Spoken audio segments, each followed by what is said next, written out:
नमस्कार दोस्तों, मैं अजय मेरा आप सभी का एम ट्रेडिंग इंडिया से स्वागत करता हूं। आज का जो हमारा टॉपिक ऑफ डिस्कशन है, एक्चुअली आज 18 मई को, सॉरी, और हमारा जो टॉपिक ऑफ डिस्कशन है वो है US30। आगे बहुत लोगों का डिमांड आया कि भाई US30 आने के DJI का आगे क्या हो सकता है। तो ये उसका डेली चार्ट है, लेकिन चार्ट पे जाने से पहले हमें एक चीज का ध्यान रखना रहेगा। ये जितने भी हाँ, जितने भी ये इंडाइसिस जो हम ट्रेड करते हैं ना, वो डॉलर के सामने ट्रेड हो रहा है। और इंडाइसिस का जो डॉलर के साथ जो रिलेशन है वो इनवर्स रिलेशन है। इनवर्स का मतलब अगर डॉलर स्ट्रांग होता है तो स्टॉक मार्केट ऑटोमेटिकली वीक होता है, एंड वाइस वर्सा। मतलब अगर डॉलर वीक हो रहा है तो स्टॉक मार्केट ऊपर जाता है। और अभी जैसे कि फेड ने इंडिकेशन दिया कि आगे जाके इंटरेस्ट रेट हाइक्स वगैरह और होने का चांसेस है, उसके वजह से ये स्टॉक मार्केट्स पे आगे जाके एक अच्छा खासा नीचे का इम्पैक्ट आ सकता है। कि आफ्टर ऑल ये जो एसेट क्लास है ये रिस्क एसेट्स में काउंट होता है। और जो स्टॉक मार्केट में जो मूवमेंट होती है इसके ऊपर ही क्रिप्टो मार्केट्स में जो मूवमेंट हो रहा है वो पूरा ऑलमोस्ट इस पर डिपेंड रहता है। इसीलिए अगर हम देखेंगे तो बिटकॉइन की जो नीचे आने की जो वजह थी वो ये यूएस इंडाइसिस की वजह से हो रहा है। डॉलर स्ट्रांग होने की वजह से ये सब हो रहा है। लेकिन डॉलर में अभी एक शॉर्ट टर्म में एक करेक्शन एक्सपेक्टेड है, क्योंकि डॉलर ने बहुत अच्छा खासा अभी हाई मारा हुआ है 10485 10490 का। जो 1986 का जो लेवल्स था वहां पे टच किया है। अभी इंडेक्स नीचे में एक बार 103 ब्रेक किया तो वो नीचे में 101 के आसपास आ सकते हैं, 101 से या 101.50 तक। तभी तक ये सब सारे रिस्क एसेट्स में एक अच्छी खासी हम करेक्शन की उम्मीद कर सकते हैं। ये है रहा आज का US30 का डेली का टाइम फ्रेम है। हम देख सकते हैं कि मार्केट एक क्लियर कट डाउन ट्रेंड में है। ये देख सकते हैं यहाँ से मार्केट गिरा है, यहाँ पे लो बना है ये, फिर उसने लोअर हाई बनाया है, फिर लोअर लो बनाया है, फिर लोअर हाई बना के फिर नीचे आते ही जा रहे हैं। अब यहाँ पर एक रिवर्सल पैटर्न जो स्पॉट हुआ है ये हम देख सकते हैं। ये एक डिसेंडिंग चैनल बना है डाउन ट्रेंड में, जिसे हम कहते हैं डाउनवर्ड स्लोपिंग बुल फ्लैग। ये इंडिकेट करता है क्या यहाँ पर एक एग्जॉर्शन फॉर्म हो गई है मार्केट में, जहाँ पे सेलर्स थक चुके हैं और मार्केट अभी यहाँ से एक अपवर्ड स्विंग लेने की तैयारी में है। कंफर्मेशन के लिए ये जो चैनल रेजिस्टेंस है, ये जो 32,800 32,850, ये रेजिस्टेंस लेवल इसको ब्रेक करके उसके ऊपर क्लोज करना है। अगर वो उसने कर दिया, समझिए, फिर ये जो आगे का जो लेवल है ये है 34,000 से 34,100 और अल्टीमेटली 35,300, जहाँ से ये चैनल चालू हुआ है ये वाला बुल फ्लैग का पैटर्न यहाँ पे खत्म हो जाएगा। तो अभी के लिए ये जो लेवल है 34,000 32,800, इसके ऊपर का डेली क्लोज आना चाहिए। और इसके ऊपर का डेली क्लोज आने के बाद जो लेवल्स हम देखेंगे वो 34 से 34,100, 35,000 से 35,200, यहाँ तक मार्केट जाएगा तो ये एक पैटर्न कंप्लीट होगा। लेकिन हमें ध्यान रखना है कि ये पैटर्न कंप्लीट होने के लिए ये चैनल के ऊपर मार्केट को डेली क्लोजिंग बेसिस पे क्लोज करना है। और अगर दो क्लोजिंग आ जाएगी तो काफी अच्छा रहेगा। वो एक्चुअली स्ट्रॉन्ग इंडिकेशन रहेगा कि भाई मार्केट में अब नीचे में बॉटम फिशिंग हो रहा है, एक शॉर्ट टर्म बॉटम फॉर्म हो चुका है और मार्केट ऊपर जाने की तैयारी में, मतलब करेक्शन करने की तैयारी में है। यहाँ के आसपास अगर वापस उसने बियरिश प्राइस एक्शन दिया यार, या 34 के आसपास या 35 के आसपास, फिर हमें सेल में सेल के लिए देखना है। और आगे जाके ये जो लेवल है, ये जो 31,700 800 का, ये भी लेवल आस्ते आस्ते वो आगे जाके नीचे में ब्रेक करेगा। लेकिन अभी शॉर्ट टर्म में इसको ऊपर जाने की ये अभी वो तैयारी कर रहा है। लिसनर्स एक्सट्रीमली सॉरी, एक्चुअली आवाज बहुत लोगों को कम आ रहा है, इसलिए मैं ये जो स्नैपशॉट है इसको एक बार शॉर्ट में रिपीट करना चाहता हूँ। ये है US30 का डेली टाइम फ्रेम। ये हम देख सकते हैं मार्केट एक क्लियर कट डाउन ट्रेंड में है, जैसा हम देख सकते हैं। लोअर हाइज और ये lower lows and lower highs market form कर रहा है। लेकिन यहाँ पर उसने एक एग्जॉर्शन पैटर्न फॉर्म किया है, जिसे हम कहते हैं डिसेंडिंग चैनल, जो है डाउनवर्ड स्लोपिंग बुल फ्लैग। ये पैटर्न इंडिकेट कर रहा है कि आगे जाके अभी शॉर्ट टर्म रिवर्सल आने का चांस है मार्केट में। लेकिन उसके लिए मार्केट को 32,800 के ऊपर क्लोज करना पड़ेगा। और मैं कहूंगा कि एक क्लोजिंग नहीं, अगर ये 2 दिन अगर इसने कंटिन्यूसली इसके ऊपर क्लोज दिया ना, तो मार्केट फिर एक अच्छे खासे करेक्शन में, यानी एक एक एक शॉर्ट टर्म अप ट्रेंड जिसको हम बोल सकते हैं, जाने के लिए यहाँ पर 34 से 34,100 और उसके बाद अल्टीमेटली 35,000 से 35,200 तक मार्केट एक बार वापस ऊपर जाके नीचे आने की कोशिश कर सकता है। अभी के लिए रिवर्सल कंफर्म नहीं है मार्केट में। और ये जो चैनल बॉटम है, ये भी अगर वो अगर गलती से ब्रेक करता है तो यहाँ पर एक फॉल्स एक बेयर ट्रैप हो सकता है, क्योंकि डिसेंडिंग चैनल का जो अगर लो उसने ब्रेक किया तो 1-2 दिन के बाद हो सकता है कि वो उसको वापस रिकवर करके ऊपर जाएगा। ये लेवल ब्रेक होने के चांसेस थोड़े कम लग रहे हैं, क्योंकि डॉलर में एक शॉर्ट टर्म वीकनेस दिख रहा है। उसकी वजह से ये रेजिस्टेंस अगर इसने ब्रेक कर दिया ना, फिर ये अच्छा खासा ऊपर जाने की तैयारी में रहेगा। शॉर्ट टर्म रहेगा ये, लेकिन मार्केट में एक अच्छी करेक्शन रहेगी। तो जो तो अपने जितने भी व्यूअर्स है जो 33,500 34 के आसपास जो भी बाय में स्टक हो गए हैं, उनको एक अच्छा अपॉर्चुनिटी मिलेगा मार्केट में से निकलने के लिए। 34,100 क्रॉस करेगा तो फिर 35,200 से 35,300 तक जाने का चांसेस है। तो इसके लिए आपको ये यूएस इंडेक्सेस को वॉच में रखना है। यहाँ पे सेलिंग फिलहाल के लिए एडवाइजेबल नहीं है, इवन दो ये डाउन ट्रेंड है। बाइंग अब भी एडवाइजेबल नहीं, क्योंकि चैनल रेजिस्टेंस पार हो जाता है, उसके ऊपर एक दो क्लोज आता है, अगर उसको रिटेस्ट करता है with the bullish price action तो फिर हमें बाई के लिए आगे देखना है। तो दोस्तों आज के लिए इतना ही। आपके जो भी क्वेश्चंस वगैरह है आप चैट बॉक्स में टाइप कर सकते हैं, या तो अगर आप चाहे तो अपना माइक अनम्यूट करके भी क्वेश्चंस पूछ सकते हैं, लेकिन एक एक करके पूछिएगा। आदित्य जी आपका जो सवाल है ये वापस 35,000 तक कब जाएगा? जैसा मैंने कहा पहले ये 32,800 के ऊपर इसको क्लोज करना है, फिर 34, ये जो 34,000 से 34,100 का रेंज है इसके ऊपर जब ये वो क्लोज करेगा फिर वो 35 जाएगा। 35 जाने का मतलब ये नहीं है वो 35 जाएगा, मार्केट 34 से भी रिटर्न आ सकता है या तो पूरा लेवल कंप्लीट करके भी आ सकता है। ये डिपेंड करेगा डॉलर इंडेक्स उस समय कैसे बिहेव करता है। डॉलर ने अगर अच्छी खासी अगर करेक्शन दे दी, जैसे यहाँ से अगर 101 तक भी आ गया ना, तो ये यूएस 35,000 तक जाने का फुल चांसेस हो जाएगा। लेकिन तभी तक 34,100 अभी लॉजिकल टारगेट रख रहे हैं, अगर 32,800 के ऊपर ये क्लोज करता है तो। विवेक जी आपका सवाल टेक 100 पे मुझे लगता है एनक्यू 100 के बारे में आप पूछना चाह रहे हैं। जैसा मैंने अभी ये यूएस 30 जैसा अगर ये ऊपर जाएगा तो एनक्यू 100 भी जैसा मैंने लास्ट वीडियो में भी कहा 13,000 से 13,300 400 तक वो भी ऊपर करेक्शन करने की तैयारी में है। बाय करने के लिए तो एक्चुअली वो अच्छा है। अगर कभी 100-150 पीप या 100-150 पॉइंट अगर ये कोई अच्छा अगर करेक्शन में आजकल में मिलता है ना, तो आप छोटे छोटे क्वांटिटीज उसको बाय कर सकते हैं। अगर आप 14,000 के ऊपर की बाइंग से आप बैठे तो वो ये एक अच्छा लेवल रहेगा 12,100 12,200 पे उसको एवरेज आउट करके 13,500 के आसपास आप यहाँ से निकलने के लिए देख सकते हैं। आदित्य जी सबसे पहले तो मैं माफी चाहूंगा कि अगर आपको आवाज लो आ रही है, तो मैं एक्चुअली और भी जोर से बोलने की ट्राई कर रहा हूँ। अभी आदित्य जी मैं एक चीज आपको बताना चाहूंगा, जो सवाल था आपका एक्यूरेसी के बारे में, मैं यहाँ पे कोई सिग्नल नहीं दे रहा हूँ, मैं ये बता रहा हूँ कि भाई ये सिनेरियो में ये हो सकता है। अभी ये भी हो सकता है कि डाउ पहले चैनल सपोर्ट ब्रेक करे नीचे आवे फिर करेक्शन करने ऊपर जावे, या यहीं से ऊपर वो निकल सकता है। तो आप अगर एक्यूरेसी का पूछेंगे तो भी इसमें कैसा, ये तो मार्केट है, वो तो 100% तो कोई नहीं बता सकता है। लेकिन चार्ट देख के लग रहा है कि 70% टू 75% एक्यूरेसी के चांसेस है कि मार्केट एक पहला अपवर्ड स्विंग लेके नीचे आने की तैयारी कर सकता है। विवेक जी आपका सवाल है गोल्ड और डॉलर साथ में चलते हैं या अलग? सबसे पहले हमें यह ध्यान रखने का है गोल्ड और यूएसडी दोनों एक सेफ हेवन एसेट है। जब भी मार्केट में कुछ अनसर्टेनिटी या रिस्क होती है तो डॉलर में भी बाइंग होती है, गोल्ड में भी बाइंग होती है। जैसा मैंने हमेशा में कहा था कि लास्ट टाइम यूक्रेन रशिया का वॉर जब पीक पे था, उस टाइम गोल्ड का जो बाइंग था वो ज्यादा था, क्योंकि गोल्ड एक कंप्लीट सेफ हेवन एसेट है, क्योंकि वॉर की वजह से इन्फ्लेशन बढ़ता है और gold is a perfect hedge against inflation. अब जो सिनेरियो हो रहा है वो एक्चुअल प्योर डॉलर स्ट्रेंथ हो रहा है, तो इसके हिसाब से गोल्ड वीक होने का चांस है। लेकिन हमेशा गोल्ड और डॉलर इनवर्स नहीं रहते, कभी इनवर्स भी रहेंगे कभी साथ में भी रहेंगे, सिनेरियो टू सिनेरियो डिपेंड करता है। वॉर लाइक सिचुएशन या कुछ होता है, इन्फ्लेशन बढ़ता है तो गोल्ड ऊपर जाएगा, अगर इन्फ्लेशन में कुछ फॉल हो रहा है और वॉर वगैरह नहीं और डॉलर स्ट्रांग हो रहा है तो गोल्ड नीचे आएगा। शिवाजी जी गोल्ड आप अब भी अगर पूछ रहे हैं कि बाय ट्रेंड में कब जाएगा, तो वीकली में अगर 1860 या 1865 के ऊपर अगर ये वीकली क्लोजिंग करेगा तो ही ये ऊपर जाने का चांस है। नहीं तो अगर ये 1860 या 65 तक भी जाएगा तो इसे हम एक शॉर्ट टर्म अप ट्रेंड बोल सकते हैं, एक करेक्शन उसके बाद एक फॉल एक्सपेक्टेड है। ओवरऑल गोल्ड वीक है अभी के हिसाब से जब तक 1860 या 65 के ऊपर क्लोज नहीं करता है। और अगर वहां से अगर इसने वीकली में रिजेक्शन दे दिया तो इस बार 1780 और 1750 का भी लेवल्स नीचे में ब्रेक करने की तैयारी में वो आगे जाके तैयारी कर रहा है। सरब जी मैं आशा करता हूं आपको मेरी वॉइस अच्छे से आ रही है, और आप भी अगर कुछ क्वेश्चंस पूछना चाहे तो चैट बॉक्स में टाइप कर सकते हैं या फिर अपना माइक अनम्यूट करके पूछ सकते हैं। और भी किसी का कुछ क्वेश्चन है या तो चैट बॉक्स में टाइप कीजिए या तो अपना माइक अनम्यूट करके पूछिए, और हम क्वेश्चन आंसर्स लेने के लिए तैयार है। अगर किसी का क्वेश्चन नहीं आता है आधे मिनट या एक मिनट में, तो हम सेशन एंड कर देंगे।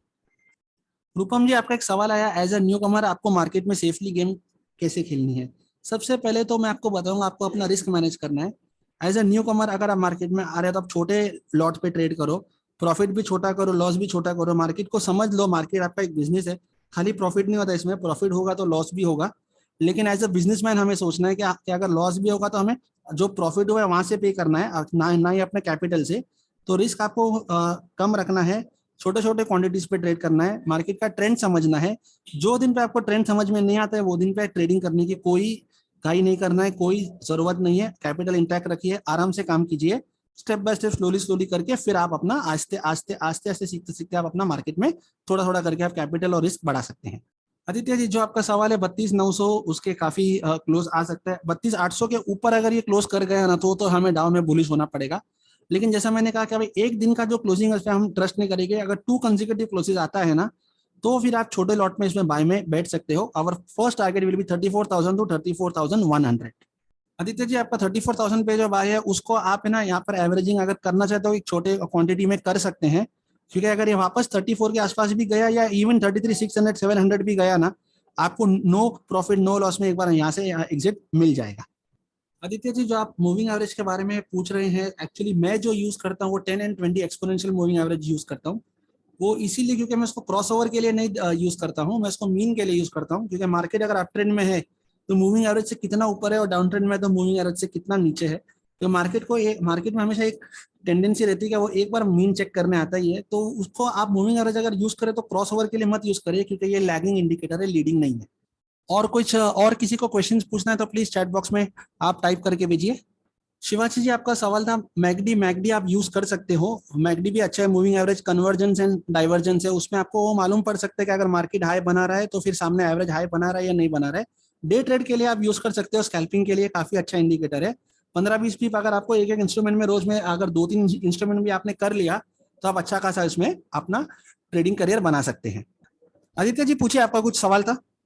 विवेक जी, आप बोल रहे हैं आरएसआई जब भी नीचे की तरफ कर्व करते हैं तो आप सेलिंग करते हैं, वो ठीक है, लेकिन वो आपको देखना है कि एटलीस्ट ये ऊपर 65-70 के ऊपर जाने के बाद कर्व करे तो आप सेल करें। तो बीच में कभी अगर इसने कर्व किया और आपने सेल किया और वो वापस अगर घूम गया तो फिर आपको दिक्कत में, मतलब आपकी पोजीशन को दिक्कत में डाल सकता है। आदित्य जी, आपने पूछा buy is good for future या इंट्राडे, तो जहां तक मैं समझ रहा हूँ आप US 30 के बारे में ही पूछ रहे होंगे, क्योंकि आज का हमारा टॉपिक वही था। US 30 या इंट्राडे डिप्स में आप बाय कर सकते हैं। जैसा डेली में हमें एक इसने रिवर्सल पैटर्न दिया है, नो डाउट अभी तक ये कंफर्म नहीं है, लेकिन यहाँ पे सेलिंग एडवाइजेबल नहीं है, मार्केट काफी नीचे आ चुका है। तो बाय ऑन डिप्स ही आप यूज कीजिए। और अगर आपको इतना लंबा 34 के ऊपर वगैरह तक नहीं रुकना है तो 100 पॉइंट 200 पॉइंट का भी अगर डेली बेसिस पे आप नीचे में बाय करके प्रॉफिट निकाल सकते हैं तो भी अल्टीमेटली आपका जो कॉस्ट है वो ऊपर से नीचे में कवर हो जाएगा। आदित्य जी, मैंने कहा अभी तक डेली में रिवर्सल कंफर्म नहीं है, क्योंकि चैनल रेजिस्टेंस के ऊपर ये क्लोज करेगा, तब ये 32,800 के ऊपर जब क्लोज करेगा तब अपने को ये कंफर्मेशन देगा कि उसको ऊपर जाना है। अभी तक मार्केट में कुछ भी हो सकता है, या तो ये कंफर्म कर सकता है या तो ये वापस नीचे आता है आके सपोर्ट टच करके चैनल का फिर ऊपर जा सकता है। इसीलिए एक दिन का वेट करने में एक्चुअली अगर हमने एक दिन का वेट किया तो वो हमारे लिए फायदेमंद हो सकता है कल के लिए। विवेक जी, आपने पूछा पैराबोलिक एसएआर और आरएसआई के बारे में, तो हाँ सीधी बात है, आरएसआई बेटर है, क्योंकि एटलीस्ट आपको आरएसआई में कभी कभी क्या आपको ट्रेंड भी दिखता है, कभी कभी डाइवर्जेंस भी दिखता है। जब क्या होता है आरएसआई न्यू लो मार रहा नहीं मार रहा है लेकिन मार्केट मार रहा है, तो उससे आपको एक इंडिकेशन मिल जाती है कि मार्केट में अभी रिवर्सल का चांस है। पैराबोलिक में ऐसा कुछ नहीं होता है, खाली डॉट्स लगते हैं, 2-3-4 डॉट नीचे लगे फिर 2-3 ऊपर लगे, वो एक्चुअली कंफ्यूज कर रहा है। तो आरएसआई अच्छा है as compared to parabolic SAR. Vivek ji, Aditya ji, आप बोल रहे हैं बाइंग विद हाई क्वांटिटी, तो हमें नहीं करना है क्योंकि मार्केट अभी तक डाउन ट्रेंड में है। आपको छोटे छोटे क्वांटिटीज पे बाय करना है, और जो आपका ऊपर का जो बाय है और उसका एवरेज निकाल के अगर मार्केट समझो 33,800 34 तक भी जाती है ना, तो मेरे हिसाब से आपको पहले पोजीशन से एग्जिट करने के लिए देखना चाहिए, रादर देन बड़ा क्वांटिटी लेके कभी अगर वो फिर और नीचे गया तो फिर अकाउंट रिस्क में आ सकता है। आदित्य जी, मैं स्मॉल क्वांटिटी इसीलिए कह रहा हूँ बाय करने के लिए कि मार्केट डाउन ट्रेंड में है, हम ट्रेंड के अगेंस्ट जा रहे हैं। अभी तक ये उसने कंफर्म नहीं किया, चैनल रेजिस्टेंस क्रॉस नहीं किया। जब तक वो क्रॉस नहीं करेगा ना, हमें कॉशियस रहना है। स्मॉल क्वांटिटी में मैं क्यों बोल रहा हूँ, ताकि अगर ये अपना अगर फेल भी होता है तो हम छोटे से लॉस में हम निकल जाएंगे। बड़ा क्वांटिटी लेके अगर ये फेल हो गया तो फिर अकाउंट को दिक्कत दे देगा आगे जाके। विवेक जी, आपका जो सवाल था ट्रेंड लाइन के बारे में, उसके बारे में बेसिक वीडियो तो हमने हमारे चैनल पे अपलोड किया है। और अगर आप और भी कुछ एडवांस जानना चाहते हैं तो वो भी अभी कुछ ही दिनों में वीडियो बन जाएगा, और वो जैसा ही अपलोड हो जाएगा हम आप तक वो समाचार पहुंचा देंगे। विवेक जी, हेजिंग करके ट्रेड करने में कभी कभी फायदा होता है, क्योंकि मार्केट में अगर ट्रेंड नहीं समझ में आ रहा है या फिर आपने एक्चुअली बाय किया और मार्केट ने अचानक ट्रेंड चेंज कर दिया है, तो हेजिंग करके आप ट्रेडिंग कर सकते हो। उससे क्या रहता है, आपका अकाउंट जो है वो सेफ रहता है, मार्जिन भी आपका पूरा जो आपने यूज किया वो भी ऑलमोस्ट बहुत कम सा हो जाता है। और रही बात इसके बारे में फुल आंसर के लिए, तो जून के 3rd वीक में हेजिंग के ऊपर ही हम एक वेबिनार कंडक्ट करने वाले हैं। मैं आपसे रिक्वेस्ट करूंगा कि आप वो वेबिनार अटेंड कीजिए, तो उसके बारे में आपको और भी हेजिंग के बारे में जानकारी मिल जाएगी, उसके एडवांटेजेस और डिसएडवांटेजेस क्या है। आदित्य जी, अगर आप पेंडिंग ऑर्डर की बात करें तो टेक 100 तो आप 12,100 150 तक अगर आता है तो, अभी आता है क्या नहीं वो नहीं पता, तो आप बाय कर सकते हो। US30 भी अगर 32,100 के आसपास अगर मिलेगा तो वो अच्छा लेवल है एंट्री मारने के लिए, ताकि अगर वहां से और नीचे भी जाता है तो हमें चैनल के आसपास का कुशन है जो हमें एक सपोर्ट दे सकता है। विवेक जी, आपका सवाल है ग्रिड को देख के कैसे ट्रेड कर सकते हैं, उसके बारे में आई एम अफ्रेड मैं एक्चुअली चार्ट्स पे ग्रिड यूज ही नहीं करता हूँ। मैं प्लेन चार्ट्स यूज करता हूँ और जितना हो सकता है प्राइस एक्शन यूज करता हूँ, जैसे trend analysis, trend lines, support, resistance, बस इसी पे अपना पूरा काम चलता है। आदित्य जी, इटली 40 के लिए मैं इतना ही बोल सकता हूँ, अगर यूएस इंडेक्सेस ऊपर गया तो सारे इंडेक्सेस ऊपर जाएंगे। अगर डाउ में, US30 में, S&P 500 में, NQ 100 में अगर करेक्शन हुआ तो सारे वर्ल्ड वाइड जो इंडेक्सेस है सब में अच्छी खासी करेक्शन हो सकती है। तो वो हिसाब से कोई भी इंडेक्सेस अभी यहाँ पे सेल का तो फिलहाल नहीं बन रहा है। बाय आप छोटे छोटे क्वांटिटी में कर सकते हैं, क्योंकि अभी तक मार्केट डाउन ट्रेंड में है, तो जब हम ट्रेंड के अगेंस्ट काम करेंगे तो हमें कॉशियसली काम करना पड़ेगा। विवेक जी, बेसिकली तो हम देखिए, मैं सिंगल्स में बिलीव नहीं करता हूँ, क्योंकि मार्केट है, हम इसीलिए वेबिनार्स कंडक्ट करते हैं और ट्रेंड्स वगैरह क्यों सिखाते हैं, ताकि आप भी आस्ते आस्ते आप समझ जाएगा मार्केट में कैसे है क्या है करके। लेकिन फिर भी आपको जो सिग्नल्स वगैरह के लिए अगर फिर भी कुछ रिक्वायरमेंट है, तो जो भी आपके अकाउंट्स मैनेजर है आप उनसे कॉन्टेक्ट कर सकते हैं, वो आपको अगर कुछ सिग्नल्स वगैरह दे पाएंगे तो आपको जरूर हेल्प करेंगे विवेक जी। आदित्य जी, इटली विल क्लोज अर्ली, आपकी बात सही है, आप छोटा छोटा क्वांटिटी बाइंग के लिए बैठ सकते हैं। इसीलिए मैं छोटा क्यों कर रहा हूँ, अगर आपको 0.50 करना है तो अभी 0.10 करो, और नीचे जाता है 200 पॉइंट और 0.10 करो, ऐसा करते करते आप एवरेज पे बाय करते रहो, आपको आगे जाके अच्छा खासा प्रॉफिट में आप निकल जाएंगे। विवेक जी, स्टॉप लॉस के बारे में जो आपका सवाल है, स्टॉप लॉस लगाना कंपलसरी नहीं, लेकिन माइंड में रखना कंपलसरी है, क्योंकि अगर कोई इंपॉर्टेंट लेवल अगर ब्रेक होता है ना क्लोजिंग बेसिस पे, फिर आपको ट्रेड से निकलना पड़ेगा। स्टॉप लॉस लगाने में क्या होता है, मार्केट आता है, इंट्राडे फॉल्स ब्रेक्स तो बहुत देता है, स्टॉप लॉस लेके फिर आपके फेवर में जा सकता है। इसीलिए कोई भी आप ट्रेड लेते हो तो आपको पता होना चाहिए कि भाई मेरा एग्जिट प्लान क्या है, अगर मार्केट ये लेवल के ऊपर या नीचे गई, अगर आप बाय या सेल में है, तो मुझे वो ट्रेड से या निकलना या फिर उसको इमीडिएटली हेज में बैठ जाना है। आदित्य जी, अगर आपका अकाउंट का बैलेंस अच्छा खासा है तो आप 0.25 या 0.30 भी इटली 40 बाय कर सकते हो। मतलब आप अगर पूछेंगे तो मुझे भी लग रहा है कि उसमें भी एक अच्छा खासा ऊपर में डिसेंट करेक्शन एक्सपेक्टेड है। आप बाय करके उसको वेट करो, और लेकिन उतना ही करो जितना आपका अकाउंट बैलेंस है, और आप रिस्क मैनेज कर सके बाकी के ट्रेड्स वगैरह, और मार्जिन लेवल परसेंटेज देखकर। आदित्य जी, आप पूछ रहे मार्केट बंद होने के टाइम पे हाई वॉलेटिलिटी क्यों होती है, वो इसीलिए होती है क्योंकि एक तो वॉल्यूम्स इंक्रीज हो जाते हैं, या तो शॉर्ट पोजीशन को स्क्वीज होती है या लॉन्ग पोजीशन स्क्वीज होती है, उसके वजह से मार्केट में बायर सेलर्स का जो है वो जो हलचल है वो बढ़ जाती है, उसके वजह से मार्केट में वॉलेटिलिटी होती है। वॉलेटिलिटी तब होगी जब मार्केट में वॉल्यूम्स बढ़ेगा, जब तक वॉल्यूम्स नहीं आएगा वॉलेटिलिटी बढ़ने का कोई चांस ही नहीं है। इंडाइसिस में ट्रेड करने के लिए आप कम से कम 1,500 $2,000 का भी अगर आपने इन्वेस्टमेंट किया है ना, तो आप 0.40 0.50 का लॉट कर सकते हैं, क्योंकि 0.50 बोले तो करेंसी में होता है 0.05, और अगर आपने 1 लॉट किया तो करेंसी में होता है 0.10। तो मैं 1 लॉट से तो नहीं बोलूंगा, अगर आपके पास $2,000 का अकाउंट है तो आप 0.50 पे ट्रेड करके आप इंडाइसिस में अच्छा खासा अपना आगे पोर्टफोलियो बिल्ड कर सकते हैं। आदित्य जी, मार्जिन लेवल तो आपको पता है, जैसा आपका फंड बढ़ेगा मार्जिन लेवल परसेंटेज आपका बढ़ते ही रहेगा। यहाँ पे स्टॉप आउट लेवल जो है वो 30% पे है, 100% पे मार्जिन लेवल आ जाएगा तो आपको एक ईमेल या एक नोटिफिकेशन आ जाता है कि भाई आपका अकाउंट रिस्क में है। इसीलिए वो हिसाब से आपका जो भी अकाउंट बैलेंस है उसमें रिस्क मैनेज करना है। अगर आपका समझो $1,000 का है तो आप 0.20 या 0.30 पे ही आप ट्रेड कीजिए इंडाइसिस में। मार्जिन लेवल परसेंटेज की अगर आप बात करें मेंटेन करने का, अगर आपको 500-600% के ऊपर है तो आपको जल्दी मार्जिन कॉल आने का चांस नहीं है, बट इट ऑल डिपेंड्स कि आपने लीवरेज कितना लिया है और लॉट साइज कितना यूज किया है। विवेक जी, थैंक यू वेरी मच, आपने भी ये आज का फोरकास्ट अटेंड किया। हम चाहेंगे इसी तरीके से आप अटेंड कीजिए, हम आपके साथ जो भी शेयर कर सकते हैं अच्छा खासा शेयर करेंगे। बस आज के लिए मेरे साइड से इतना ही, अभी हम कल शाम में 6 बजे मिलेंगे एक दूसरे इंस्ट्रूमेंट के साथ। Thank you very much. Aditya ji, thank you for attending this. कल फिर से आप अटेंड कीजिए, शाम में 6 बजे दोबारा मुलाकात होगा।